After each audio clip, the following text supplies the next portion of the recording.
Welcome to our countdown of the top 10 most polluted countries. It's a list, frankly, that nobody wants to be on top of, like finding out you're number one on the most likely to be audited by the IRS list. Except instead of owing money, you might owe your continued ability to breathe. These rankings are based on average PM 2.5 levels, a key indicator of air pollution. Now, if you're picturing PM 2.5, and it looks like a friendly little dust bunny you might find under your bed, let me assure you, it's far more sinister. We're talking microscopic particles that can lodge themselves deep in your lungs and do a real number on your respiratory system. So buckle up as we tour the countries where breathing is more of an extreme sport than a basic human function. Spoiler alert, it's not going to be pretty, folks. But hey, at least we'll all be able to say we've been to these places. Virtually, and without needing a hazmat suit. Probably.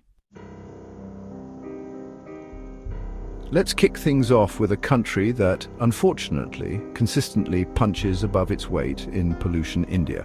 We're talking PM 2.5 levels that would make a canary keel over faster than you can say Taj Mahal, which, ironically, is increasingly hard to see through the haze. Delhi, in particular, often tops the charts as one of the world's most polluted cities. It's a toxic cocktail of industrial emissions, vehicle exhaust, and agricultural burning, especially in the north. It's enough to make you want to wear a gas mask to a Diwali celebration, which, let's be honest, kind of defeats the purpose of fireworks. Next up, we have China, a country that's made remarkable strides in economic development, but often at the expense of, well, breathable air. Now, before anyone accuses me of being a biased Western commentator, let me tell you, China has been making genuine efforts to combat its pollution. However, even with these efforts, cities like Beijing, Shenzhen, and Shanghai still find themselves grappling with some truly nasty air. It's a problem largely fueled by coal-powered plants and rapid industrial growth. It's kind of like China is playing a real-life game of Tetris, trying to fit economic progress, environmental protection, and breathable air all into the same game. And so far, it's been a real nail-biter. Coming in at number 3 is Pakistan, a country I deeply love, but let's be real, its air quality needs some serious work. We're talking cities like Lahore and Karachi, where breathing feels less like a passive activity and more like an extreme sport. And the culprits? Just the usual suspects: crop burning, industrial emissions, and traffic congestion so bad it makes rush hour in Los Angeles look like a leisurely Sunday drive. Look, I'm all for supporting local businesses, but when those businesses are contributing to air pollution levels that could knock out a rhino, something's got to give. At number 4, we have Bangladesh, a nation battling its way through a perfect storm of pollution contributors. Dhaka, the capital, is sadly notorious for having some of the highest pollution levels globally. It's like winning a really depressing lottery that nobody wants to claim. Traffic emissions, industrial activities, and construction dust all contribute to the problem. They say it takes a village to raise a child, but in Bangladesh it seems like it takes an entire country to pollute the air. And that's not even taking into account the seasonal agricultural burning, which adds another layer of smoky fun to the mix. Coming in at number 5 is Nepal, a country known for its breathtaking mountain views, or at least it used to be, before the smog settled in. Kathmandu, the capital, often ranks among the most polluted cities globally. You know things are bad when even the Himalayas are starting to look a little less majestic through the haze. Vehicle emissions, industrial pollution, and wood burning are the primary culprits here. It's enough to make you want to climb to the top of Mount Everest just to gasp for a breath of fresh air, which, ironically, is probably what you'd need after that climb anyway. At number 6, we have Afghanistan, a country facing a multitude of challenges, with air pollution being a significant one. Kabul, in particular, suffers from a double whammy of traffic pollution and biomass burning, like wood and coal.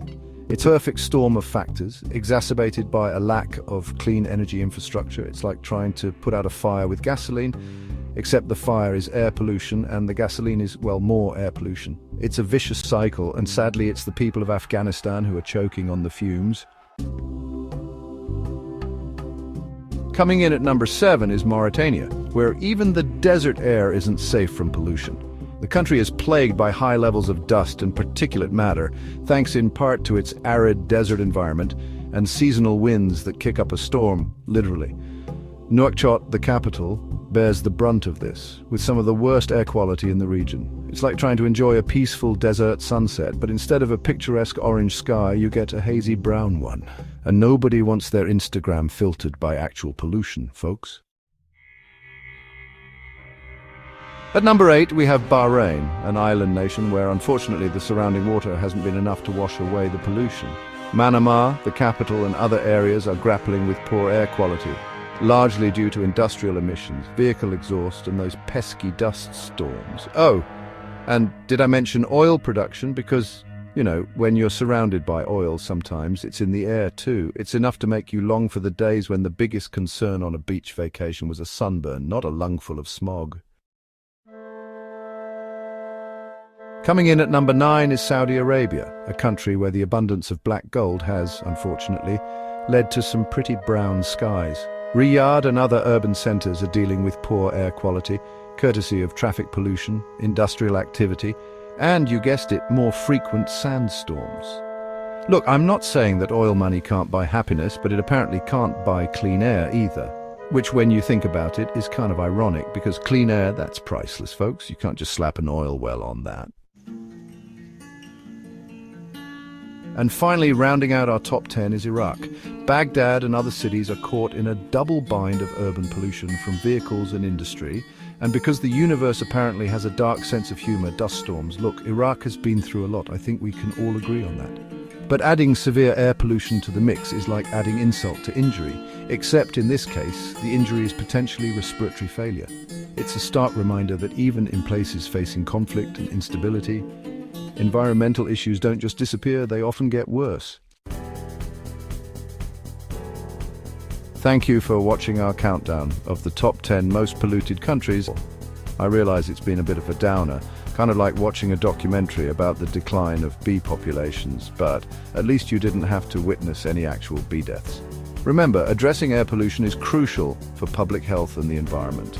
We're talking about the very air we breathe, people. It's not a renewable resource, at least not at the rate we're polluting it.